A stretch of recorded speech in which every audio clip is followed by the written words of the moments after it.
At live mula sa Mendiola, Maynila, saksi si Michael Pahati. Michael. Igan, pasado alas 8 ng tahimik na mag-disperse ang mga rallyista sa San Sebastian. If you want to resign right now, go. Hindi ko kayo pipigilan. You don't do that. Magrespeto kayo. Ako ang producer ng show, Ethel.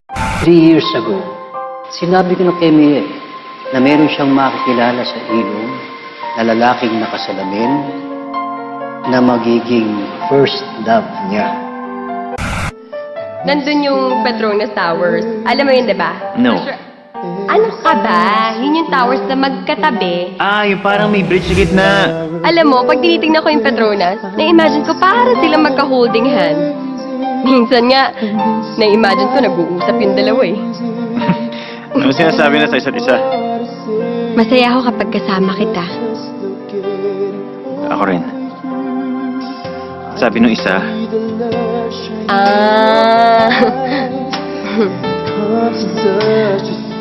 This February. It's a slow dance. Ikaw, iwasan mo na tumingin sa ibang magagandang babae. O ano na naman ba yan? Anong kalokohan yan? Eh di ba sabi mo bawal ako tumingin sa magagandang babae?